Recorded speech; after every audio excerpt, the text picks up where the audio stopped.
বাংলাদেশের পর এখন মালদ্বীপেও সরকারের পতন ঘটানোর চেষ্টা হচ্ছে। এটা আমি বলছি না, আপনারা স্ক্রিনেই দেখে নিন। মালদ্বীপের সরকার, মালদ্বীপের পুলিশ বিষয়টা কনফার্ম করেছে।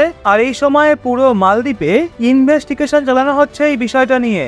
পুরো মামলাটা কি ধরনের পতন, কি ধরনের অভ্যুত্থান, তো কারা এটা করছে চলুন ডিটেলসে জানি। আসলে হয় কি, রিসেন্টলি মালদ্বীপের যে সেন্ট্রাল ব্যাংক রয়েছে তার বিরুদ্ধে অভিযোগ ওঠে যে তারা মালদ্বীপে বিরোধী পার্টির সঙ্গে মিলে বর্তমান রাষ্ট্রপতি মোহাম্মদ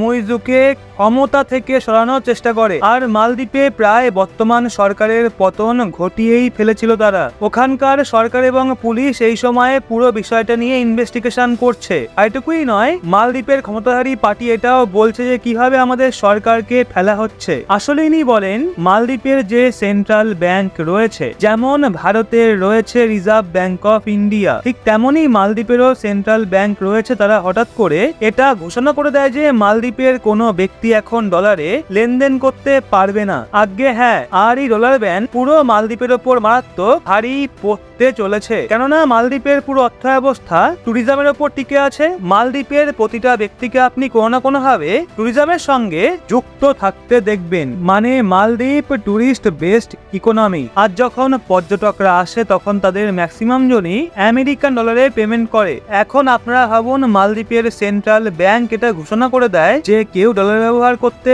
পারবে না, তো এর ফলে সবার 12টা বাজবে। আর এমনটা হয়ও। আসলে কিছু সময় পর পুরো মালদ্বীপ জুড়ে ভিন্ন ভিন্ন ধরনের কথা ওঠে। তো এই নিয়েই মালদ্বীপের সরকার অভিযোগ তোলে যে সেন্ট্রাল ব্যাংক এই সিদ্ধান্ত নিয়ে আমাদের পতন ঘটানোর চেষ্টা করেছে। এখন আপনারা হয়তো ভাবছেন এই সিদ্ধান্তের জন্য মালদ্বীপের সরকার কেন পড়ে যাবে, এর সাথে কি কানেকশন রয়েছে? তো অনেক বড় কানেকশন রয়েছে। আসলে মালদ্বীপের সরকারই বলেছে এই সিদ্ধান্ত নেওয়ার কিছু ঘন্টা পর মালদ্বীপের ভেতরে সোশ্যাল মিডিয়াতে ভিন্ন ভিন্ন অ্যাকাউন্ট থেকেই খবর আসতে থাকে যে সরকার পুরো দেশকে বরবাদ করে দিয়েছে, সবাই রাস্তায় নামো এবং এই সরকারকে উপড়ে ফেলো। আগে হ্যাঁ, এটা মালদ্বীপের সরকারের অভিযোগ বিরোধী পার্টির বিরুদ্ধে যে তারা সেন্ট্রাল ব্যাংকের সঙ্গে মিলে তাদের এইভাবে ক্ষমতা থেকে সরানোর চেষ্টা করে। আর এমনই প্রোটেস্ট করানো ষড়যন্ত্র ছিল, যেমন প্রোটেস্ট বাংলাদেশে হয়। সেই জন্য মালদ্বীপের সরকার এখন এই পুরো মামলাটা তদন্ত করছে। এখন আপনারা বলবেন, মামলার কথা নয় বলে দিলে, সরকারের অভিযোগের বিষয়েও বললে, কিন্তু সত্যতা কি চলুন সেটাও জানবো। দেখুন, মালদ্বীপের ইকোনমি গত 1 বছর ধরে টানাপোড়েনের মধ্য দিয়ে যাচ্ছে। বিশেষ করে যখন থেকে মোহাম্মদ মুইজু নতুন সরকার এসেছে তবে থেকে তাদের অর্থ ব্যবস্থা লিটারালি নাকানি চোবানি খাচ্ছে। এরা কখনো চীনের থেকে তো কখনো ভারতের থেকে পয়সা নিয়ে কোনোভাবে তো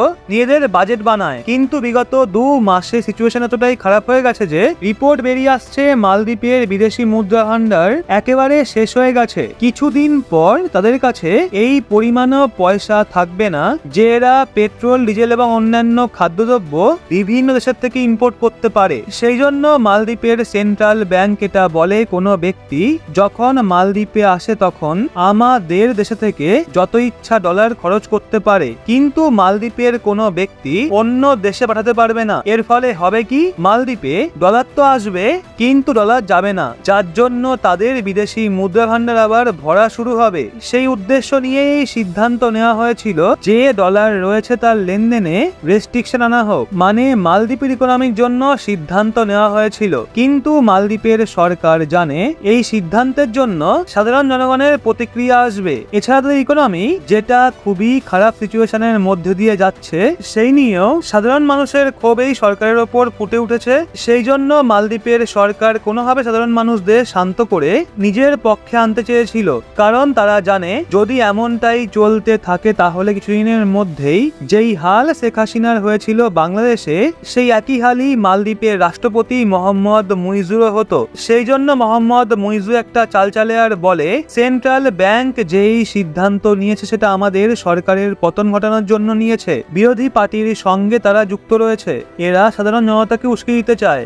আর সেই জন্য এই সিদ্ধান্তকে লাগু করিয়ে সাধারণ জনতাকে রাস্তায় নামানোর একটা ষড়যন্ত্র করে। এখন এমনটা করে তারা সাধারণ জনতার সহানুভূতি অর্জনের চেষ্টা করছে। আর একভাবে বিরোধী পার্টিকে ভিলেন বানাচ্ছে। এর থেকেই আপনারা বুঝে নিন ঠিক কত বড় রাজনীতির খেলা খেলা হয়েছে মালদ্বীপের ভেতরে। মানে মালদ্বীপে কোন রকম সরকার পতনের চেষ্টা করা হয়নি, শুধু আর শুধুমাত্র বিরোধী পার্টিকে টার্গেট করা হয়েছে। আর মোহাম্মদ মুইজুর ওপর যে প্রেশার বিল্ড আপ হচ্ছিল সেটাকেও রিলিজ করা হয়। মানে এক ঢিলে দুই পাখি। যদিও সিচুয়েশন এখনো অতটা ক্রিটিক্যাল রয়েছে, কারণ সিদ্ধান্ত তো নেওয়া হয়েছে সাধারণ জনতার বিরুদ্ধে।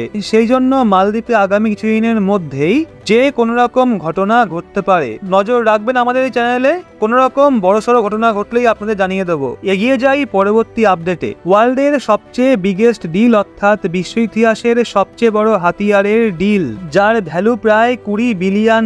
যদি সেটা ভারতীয় রুপি হিসেবে দেখা হয় তাহলে সেটা হলো 1,60,000 কোটি টাকারও বেশি। সবচেয়ে বড় কথা হলো এত বৃহৎ অঙ্কের টাকা কোন হাতিয়ারের পেছনে খরচ করা হচ্ছে। এটা যুদ্ধ বিমানের ডিল। 100-রও বেশি সংখ্যায় এই যুদ্ধ বিমান ক্রয় করা হবে। আর এই ডিল যেই দেশ করেছে সেই দেশের ইচ্ছা রয়েছে এশিয়ার মধ্যে অনেক বেশি শক্তিশালী বায়ুসেনা দাঁড় করানোর।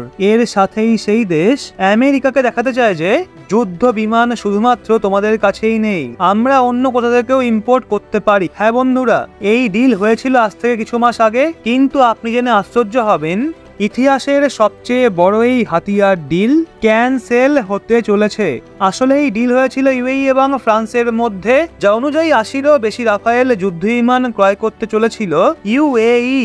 কিন্তু গত দুদিন ধরে খবর আসছিল যে এই প্রায় $20 বিলিয়ন ডিল ইউএই অর্থাৎ ইউনাইটেড আরব এমিরেট ক্যান্সেল করতে পারে। আর এর কারণ হলো টেলিগ্রামের সিইওর অ্যারেস্ট হওয়া। আসলে আপনি আপনার স্ক্রিনে দেখুন, এটা টেলিগ্রাম, এটা একটা মেসেজিং অ্যাপ। হয়তো আপনি এটাকে ব্যবহারও করছেন। এর সিইও কে কিছুদিন আগে অ্যারেস্ট করা হয়েছিল ফ্রান্সে। আর এই বিষয়টা দেখে ইউএই ক্ষুব্ধ হয়ে যায়। ইউএই অর্থাৎ ইউনাইটেড আরব এমিরেট ক্ষুব্ধ হয়ে যায়, কারণ এই ব্যক্তি ইউএইর সিটিজেন, ইনি ইউএইর নাগরিকতা নিয়ে রেখেছেন। আর এই বিষয়টা নিয়ে ইউএইর যে শেখ রয়েছেন অর্থাৎ সেখানকার যে সরকার রয়েছে সে প্রচন্ড ক্ষুব্ধ হয়ে গেছে। আর তিনি ফ্রান্সের ওপর চাপ সৃষ্টি করেছিলেন যে যাতে খুবই দ্রুত তাদের সিইও কে ছেড়ে দেওয়া হয়। আর এর প্রভাব দেখতে পাওয়া গেছে, কেননা যখনই ইউএইর পক্ষ থেকে খবর বের হওয়া শুরু করেছে যে যদি টেলিগ্রামের সিইও কে না ছাড়া হয় তাহলে ইউএইর সরকার 80টা রাফায়েল যুদ্ধ বিমানের ডিল ক্যান্সেল করে দেবে। আর তারই কিছু ঘন্টা পর ফ্রান্সের সরকার টেলিগ্রামের সিইও কে ছেড়ে দেয়। এবং সবচেয়ে আশ্চর্য করার মতো বিষয় হলো যখনই টেলিগ্রামের সিইও কে ছেড়ে দেওয়া হয় তার কিছু সময় পর ইউএই খবর দেয় আমরা ডিল ক্যান্সেল করছি না। এটা তো ভুয়ো খবর ছিল, কিন্তু যারা থানার লোকজন ছিলেন তারা বলেছেন ইউএই সরকার গুপ্তভাবে ফ্রান্সের সরকারের সাথে কথাবার্তা বলেছে এবং তাদেরকে পরিষ্কার বলেছিল যে হয় আমাদের ব্যক্তিকে ছাড়ুন, নয়তো এই ডিল আমরা ক্যান্সেল করে দেব।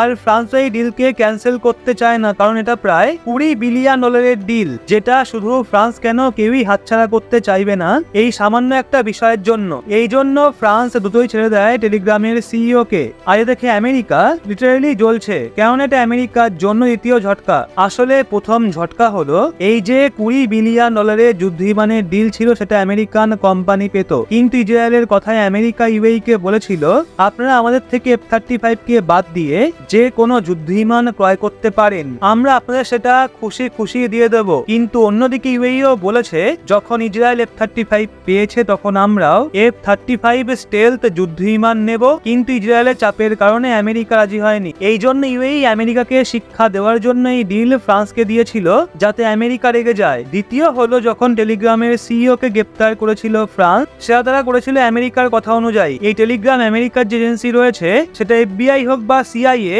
তাদের কথা সে শুনতো না। এছাড়াও আমেরিকান সরকারকে ডেটা দিত না, যেই ডেটা আমেরিকা চাইতো টেলিগ্রামের থেকে। এই কারণে টেলিগ্রামের সিইও কে গ্রেপ্তার করার কথা বলেছিল আমেরিকা, কারণ তিনি ফ্রান্স গিয়েছিলেন। আর ফ্রান্সও এমনটাই করেছিল আমেরিকার কথায়। কিন্তু যখন ইউএই প্রেসার ক্রিয়েট করেছিল ডিল নিয়ে, তখন তাকে ছাড়তে বাধ্য হয় ফ্রান্স। এজন্য এটা আমেরিকার ক্ষেত্রে দ্বিতীয় ঝটকা, কারণ একটা ডিলের কারণে ইউএই আমেরিকাকে দুবার ঝটকা দিয়ে দিয়েছে। তো বন্ধুরা, এই সম্পূর্ণ বিষয়গুলো নিয়ে আপনাদের কি মতামত সেটা কমেন্টে অবশ্যই জানান। আর ভিডিওটা ভালো লাগলে অবশ্যই লাইক করে চোখ রাখুন রহস্য বাংলার পর্দায়।